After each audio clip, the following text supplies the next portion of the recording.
മാസത്തിലെ ഡെലിവറി കഴിഞ്ഞത് 7 കഴിഞ്ഞപ്പോഴത്തേന് 8 മാസം 2-3 ദിവസം കൂടെ 8 മാസം. അപ്പൊ അതിന്റെ കുറച്ച് ബുദ്ധിമുട്ടൊക്കെ ആയിരുന്നു ഹോസ്പിറ്റലിൽ. ഇങ്ങനെ കുളിപ്പിച്ച് തുടങ്ങിയിട്ടില്ല ഇതുവരെ. ഇങ്ങനെ വെയിറ്റ് കുറവായതുകൊണ്ടാണ് നമുക്ക് നേരത്തെ ഡെലിവറിക്ക് വേണ്ടി ഡേറ്റ് ആണത്. വെയിറ്റ് കുറവാകുമ്പോ നീട്ടി കൊണ്ടുപോകാൻ പറ്റത്തില്ല. അതിന്റെ ഇടയ്ക്ക് നമ്മള് എല്ലാ ദിവസവും കുഞ്ഞുങ്ങൾ 2 ദിവസം കൂടിയിരിക്കുമ്പോ ഞങ്ങള് കുഞ്ഞിനെയും കൊണ്ട് ഹോസ്പിറ്റലിൽ പോകുന്നുണ്ട് കാണിക്കാൻ. വെയിറ്റ് കൂടുന്നില്ല, അതൊരു വിഷയമായി. 2.25 വേണം കുഞ്ഞിനെ 2.5 എങ്കിലും വേണം കുഞ്ഞിനെ കുളിപ്പിക്കാൻ. 1 900 2 100 അങ്ങനെ കുഞ്ഞല്ലേ, നമുക്ക് അങ്ങനെ വാരിക്കോരി കൊടുക്കാൻ പറ്റില്ല. പാലല്ലേ, അവളാണ് ഇപ്പോഴും ഉറക്കവും അങ്ങനെ പാല് കുടിക്കുന്നത്. സുഹൃത്തുക്കളെ, ഈ വീഡിയോ കാണുമ്പോൾ തന്നെ നിങ്ങൾക്ക് ചിലപ്പോൾ ഇത് എന്താണെന്ന് വിചാരിക്കുന്നുണ്ടാവും. അനാമിക വിഷ്ണു എന്ന് പറഞ്ഞാൽ നിങ്ങൾക്ക് വളരെ പെട്ടെന്ന് മനസ്സിലാവും.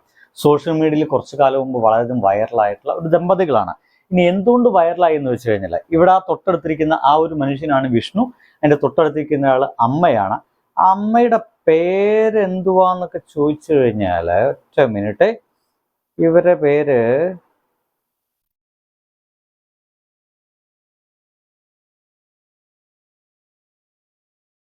ഇവരുടെ പേരാണ് ഉദയ ഗിരിജ.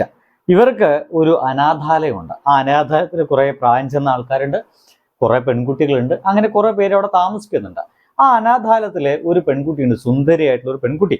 ആ ഒരു പെൺകുട്ടിയുടെ പേരാണ് അനാമിക എന്ന് പറയുന്നത്. എന്തായാലും അനാമിക എന്ന് പറഞ്ഞ പെൺകുട്ടിയെ സ്വന്തം മകന് കല്യാണം കഴിച്ചു കൊടുത്തു. ഇതോട് കൂടിയിട്ടാണ് ഈ ഉദയ ഗിരിജ എന്ന് പറഞ്ഞ ഈ ഒരു സ്ത്രീയെക്കുറിച്ച് നാട്ടുകാർ മുഴുവൻ കൂടുതൽ ശ്രദ്ധിക്കാൻ തുടങ്ങിയത്. അപാരമായിട്ടുള്ള ഇവരെ പറ്റി നാട്ടുകാർ മുഴുവൻ അറിയാൻ തുടങ്ങി. സോഷ്യൽ മീഡിയയിലൊക്കെ അഭിനന്ദന പ്രവാഹമായിരുന്നു. കാരണം അനാഥയായിട്ടുള്ള ഒരു പെൺകുട്ടിയെ ആ ഒരു വാർഡൻ, അതായത് അവിടെ അതൊക്കെ നോക്കി നടത്തുന്ന അതിൻ്റെ ഉടമസ്ഥയായിട്ടുള്ള ഗിരിജ എന്ന് പറയുന്ന സ്ത്രീ സ്വന്തം മകനായിട്ടുള്ള വിഷ്ണു എന്ന് പറയുന്ന മകന് കല്യാണം കഴിച്ചു കൊടുക്കാനുള്ള ഒരു മനസ്സുണ്ടായില്ലേ എന്നൊക്കെയാണ് പലരും പറഞ്ഞത്. അല്ലേ, നല്ല കാര്യം തന്നെയാണ്, അതിൽ ഒരു സംശയമില്ല. കാരണം അങ്ങനെയൊക്കെ ഒരു മനസ്സ് കാണിക്കുന്ന സ്ത്രീകളൊക്കെ അല്ലെങ്കിൽ അങ്ങനെ മനസ്സ് കാണിക്കുന്ന മനുഷ്യന്മാരൊക്കെ വളരെ കുറവാണെന്ന് നമുക്ക് എല്ലാവർക്കും അറിയാം. എന്തായാലും അതൊരു വലിയ വൈറലായിട്ടുള്ള സംഭവമാണ്. അങ്ങനെ കാര്യങ്ങളൊക്കെ ഭംഗിയായിട്ട് പോകുന്നു. പിന്നീട് ഈ അനാമികയ്ക്കും വിഷ്ണുവിനും ഒരു യൂട്യൂബ് ചാനൽ ഉണ്ടാവുന്നു. അവരവരെ ലൈഫ് ഓരോ ദിവസവും അപ്ഡേറ്റ് ചെയ്തിട്ട് അതിലിടുന്നുണ്ട്. അങ്ങനെ ഫാമിലി വ്ളോഗൊക്കെ ആയിട്ടും, അതും ഈ അനാഥാലയത്തിലെയും അവരെ കുഞ്ഞിൻ്റെ കാര്യവും അവരെ ഗർഭം ധരിച്ച കാര്യവും അവർ ഗർഭിണിയാണെന്നുള്ള വിവരങ്ങളും കാര്യങ്ങളൊക്കെ ഇങ്ങനെ കണ്ടിന്യൂസ് ആയിട്ട് പോകുന്നു. പക്ഷേ സംഭവങ്ങളെല്ലാം കുറച്ച് കഴിഞ്ഞപ്പോൾ വലിയ പ്രശ്നമായി. ഈ പ്രശ്നമെല്ലാം ആവുന്നത് ഒരു സ്ത്രീയുടെ ഒരു കമന്റോട് കൂടിയിട്ടാണ്. ആ ഒരു സ്ത്രീ എന്ന് പറയുന്നത് സന്ധ്യ പല്ലവി എന്ന് പറയുന്ന ഒരു സ്ത്രീയാണ്. ഈ സന്ധ്യ പല്ലവി ഇതേ അനാഥാലയത്തിൽ ജോലി ചെയ്തിരുന്നു. ഇപ്പൊ അവർ ഒഴിവാക്കപ്പെട്ടിരിക്കുന്നു, അല്ലെങ്കിൽ അവരവിടുന്ന് പുറത്താക്കിയിരിക്കുന്നു എന്ന് നമുക്ക് വേണമെങ്കിൽ കരുതാം.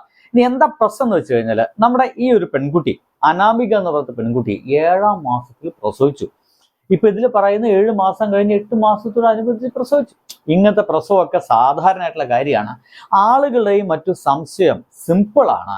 7ാം മാസത്തിൽ ആ ഒരു പെൺകുട്ടി പ്രസവിക്കണമെങ്കിൽ അവരെ കല്യാണം കഴിച്ച ഡേറ്റും മറ്റും നോക്കുമ്പോൾ ഒന്നും ശരിയാവുന്നില്ല. കാരണം വിവാഹം കഴിഞ്ഞിട്ട് തന്നെ ആകെ 7 മാസമായിട്ടുള്ളൂ.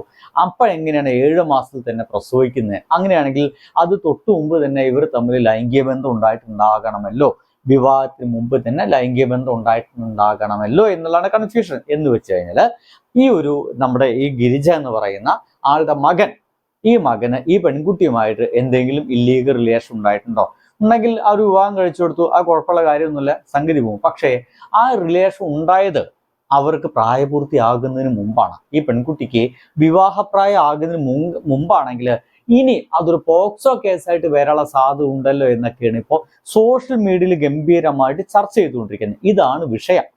അതായത് വിവാഹത്തിന് തൊട്ടു മുമ്പ് തന്നെ ഈ പെൺകുട്ടി ഗർഭിണിയായിരുന്നു എന്നർത്ഥം. അങ്ങനെയാണെങ്കിൽ കൃത്യമായിട്ടും ഒരു 10 മാസത്തോട് 9 മാസം എന്ന് പറയില്ലേ, ആ ഒരു സമയത്ത് തന്നെയാണ് അവർ പ്രസവിച്ചു എന്ന് പറയാം. പക്ഷെ ഈ വീട്ടുകാർ കൃത്യമായിട്ട് പറയുന്നുണ്ട് കുഞ്ഞിന് വളർച്ച കുറവുണ്ട് എന്നൊക്കെ പറയുന്നുണ്ടെങ്കിലും ഇവരെ ഈ വ്ലോഗ് നോക്കിക്കഴിഞ്ഞാൽ നിങ്ങൾക്ക് മനസ്സിലാവുന്ന ഒന്ന്, 7ാം മാസത്തിലെ കുഞ്ഞിനെ അവരിങ്ങനെ എടുത്തിട്ട് ഇങ്ങനെ എല്ലാവരും കൊണ്ട് നടന്ന് കാണിക്കുന്നുണ്ട്.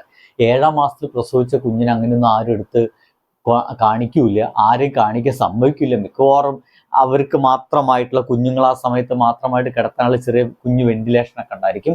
അതിലൊക്കെ കിടത്തി അവരെ ആ ഒരു 8-9 മാസം എന്ന് പറയുന്ന ആ ഒരു പ്രായത്തിലേക്ക് അവരെ അതിൽ കെടുത്തി ഒരു പ്രത്യേകതരം ഗർഭപാത്രം പോലെ തന്നെയുള്ള ഒരു പ്രത്യേക സൗകര്യമാണെന്ന് പറഞ്ഞു കേൾക്കുന്നു. അതിലേക്ക് കെടുത്തിയിട്ട് അവർ ആ ഒരു പ്രായമാകുമ്പോൾ മാത്രമാണ് അമ്മയുടെയും മറ്റും അടുത്തേക്ക് കൊണ്ടെത്തിക്കുക എന്നുള്ളതാണ് നമ്മൾക്ക് അറിയാവുന്നത്.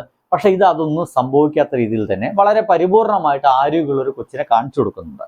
ഇതൊക്കെയാണ് അവിടുത്തെ നടക്കുന്ന വിഷയങ്ങൾ. ഇപ്പോൾ ഈ ഗിരിജയ്ക്കെതിരെ ഇപ്പോൾ ഗംഭീരമായിട്ടുള്ള ആരോപണവുമായിട്ട് നമ്മുടെ ഈ ഒരു പെൺകുട്ടി വന്നിട്ടുണ്ട്. ഇതാണ് ആ സ്ത്രീ കേട്ടോ, അവിടെ ജോലി ചെയ്തെന്ന് പറയുന്ന ആളുടെ പേര് ഇതാണ്. അതൊക്കെയാലും അവർ ചാരിറ്റി അല്ല, ഇതാണ് ജീവിതം എന്ന രീതിയിലൊക്കെ ഒരു പോസ്റ്റ് ഒക്കെ ഇട്ടിട്ടുണ്ട്. എന്തായാലും സന്ധ്യ പല്ലവി ഇങ്ങനെ പറയുന്നു, കുറെ ദിവസമായി ഈ ഫോട്ടോയിൽ കാണുന്ന ഉദയ ഗിരിജ എന്ന ചാരിറ്റി ബിസിനസ്സുകാരിയെ കുറിച്ച് ഒരുപാട് ഓൺലൈൻ മാധ്യമങ്ങൾ പ്രശംസിച്ചുകൊണ്ട് പോസ്റ്റ് ഇടുന്നുണ്ട്. പക്ഷേ ഞാൻ എന്ന് പറയുന്ന സ്ത്രീ അനുഭവിച്ച ഡിപ്രഷൻ, മനോവേദന, അപമാനം, കണ്ണുനീർ, ഇതൊക്കെ ഇപ്പോഴും ഓർക്കുമ്പോൾ പോലും എൻ്റെ നെഞ്ച് പൊട്ടുകയാണ് എന്ന് പറഞ്ഞിട്ടാണ് ഇവര് കോവിഡിന് ശേഷമാണ് ഒരു വർക്ക് പോലും ഇല്ലാതിരിക്കുന്ന സമയത്ത് ഈ പരസ്യം കാണുന്നതിന്റെ ഭാഗമായിട്ട് ഈ പല്ലവി അവിടെ പോകുന്നു. അവിടെ പോയിട്ട് ഇവർ പറയുന്നുണ്ട് ഇവർക്ക് പ്രായമേറിയ ആളുകളെ കാര്യങ്ങൾ നോക്കാനാണ് ഏൽപ്പിച്ചത്. എന്താ 2-3 ദിവസം കൊണ്ട് തന്നെ എനിക്ക് അവിടുത്തെ ഏകദേശം കാര്യങ്ങളൊക്കെ മനസ്സിലായി. ഇതൊരു തട്ടിപ്പ് പ്രസ്ഥാനമാണെന്നും പൈസ സമ്പാദിക്കുന്നതിന്റെ ഭാഗമായിട്ടാണ് ഇത് നടത്തുന്നത് എന്നുള്ളത് എനിക്ക് മനസ്സിലായി. അമ്മമാർക്ക്, അവിടെയുള്ള പ്രായമുള്ള ആളുകൾക്ക് പുളിച്ച കഞ്ഞു കൊടുത്തേനെ ഞാൻ ചോദ്യം ചെയ്തു. അപ്പോൾ തന്നെ അവരെന്നെ ഷൗട്ട് ചെയ്തു. ഞാൻ പിറ്റേന്ന് തന്നെ ഇറങ്ങി നേരെ പോയി കൊടുമൺ സ്റ്റേഷനിൽ കേസ് കൊടുത്തു, റെസിപ്റ്റ് വാങ്ങിച്ചു കൊണ്ട് ഇവരെ ഈ ഫേസ്ബുക്ക് പോസ്റ്റിന് താഴെ ആ ഒരു കേസിന്റെ ഡീറ്റെയിൽസ് ഒക്കെ അവർ വെച്ചിട്ടുണ്ട്. ഇനി കുറച്ച് ദിവസം കഴിഞ്ഞപ്പോൾ ഇതേ പോലീസ് സ്റ്റേഷനിൽ അവരെ വിളിക്കുന്നു, ഇവർക്കെതിരെ ഒരു കേസ് കൊടുക്കുന്നു. അതായത് അവിടുത്തെ അന്തേവാസിയായ ഒരു പെൺകുട്ടിയെ ഞാൻ പീഡിപ്പിച്ചു എന്ന് പറഞ്ഞ് ഈ പെൺകുട്ടി പീഡിപ്പിച്ചു എന്നിട്ട് ഇവർക്കെതിരെ കേസ് കൊടുത്തിരിക്കുന്നു. ഇവരെ മകൻ ഇപ്പോൾ വിവാഹം കഴിച്ച പെൺകുട്ടിയും ഞാൻ പീഡിപ്പിച്ചെന്ന് പറയുന്ന പെൺകുട്ടിയും ഒരേ പ്രായമാണ്. ഞാനും എൻ്റെ ഒരു സുഹൃത്തും കൂടെ അടൂർ സ്റ്റേഷനിൽ ചെന്ന് SIയും ബാക്കി പോലീസുകാരൊക്കെ മാന്യമായി തന്നെയാണ് സംസാരിച്ചത്. പക്ഷേ ഒരു പോലീസുകാരൻ ഇവരുടെ ബന്ധു എന്നെ അടിക്കുമെന്നുള്ള രീതിയിലാണ് എന്നോട് ചാടി വന്ന് സംസാരിച്ചതെന്നൊക്കെ ഇവർ പറയുന്നു.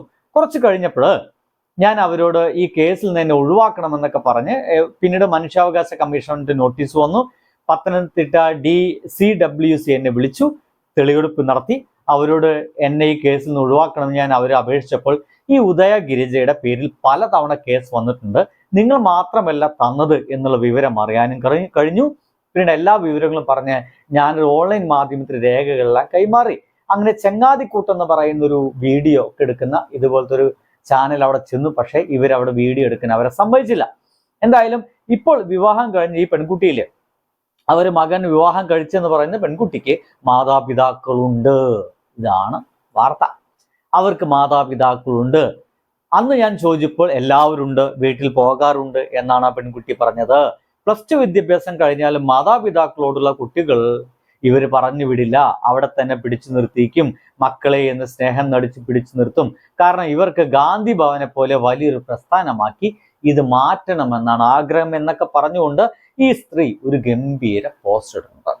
സംഭവ നാട്ടുകാരുടെ സംശയം, സ്വന്തം മകനിൽ നിന്ന് ആ ഒരു അന്തേവാസിയായ അനാമിക എന്ന് പറഞ്ഞ പെൺകുട്ടി ഗർഭം ധരിച്ചതിന്റെ ഭാഗമായിട്ട് കെട്ടിച്ചു കൊടുത്തതാണോ? 2, ഇവർ ഈ അനാഥാലയം നടത്തുന്നത് സ്നേഹം മൂത്തിട്ടാണോ അല്ലെങ്കിൽ പൈസ സമ്പാദിക്കാനാണോ? ഇതാണ് ഇപ്പോൾ സോഷ്യൽ മീഡിയ ചർച്ച ചെയ്യുന്ന വിഷയം. അറിയാത്തവർക്ക് വേണ്ടിയിട്ടാണ്. ഇനി പല ആൾക്കാരും വരും, ആ പെൺകുട്ടിയും ആ ഒരു ചെക്കനും കൂടി വളരെ മാന്യമായി ജീവിക്കുക, എനക്കൊന്നും വേറെ പണിയില്ലടാ, എന്തിനാണ് അവരുടെ കാര്യത്തിലൊക്കെ ഇടപെടുന്നത് എന്നൊക്കെ ചോദിച്ച് പല ആൾക്കാരും വരും. എന്തൊക്കെയായാലും ഇങ്ങനത്തെ ഒരു വിഷയം ഉണ്ടെന്ന് ഞാനൊന്ന് പറഞ്ഞതാണ്. നിങ്ങൾക്ക് നിങ്ങൾ തീരുമാനം എടുക്കാം. ഇതിനെ പറ്റിയിട്ട് ഈ സ്ഥാപനത്തെ കൂടുതലായിട്ട് വല്ല അറിയുന്ന ആൾക്കാരുണ്ടെങ്കിൽ എൻ്റെ നമ്പർ എൻ്റെ ഇൻസ്റ്റയിലുണ്ട്, സനൂപ് താവോ, ഇതേ പേരിനെ അടിച്ചു നിങ്ങൾക്ക് കിട്ടും. തപ്പിയെടുത്ത് കഴിയുമെങ്കിൽ എന്നെ ഒന്ന് അറിയിക്കാൻ ശ്രമിക്കുക. അല്ലെങ്കിൽ ഇതിന് താഴത്ത് തന്നെ പിന്നെ ഒന്ന് മെസ്സേജ് അയച്ചു കഴിഞ്ഞാൽ ഞാൻ നിങ്ങളെ വിളിക്കുന്നതാണ്. സുഹൃത്തുക്കളെ, ബൈ.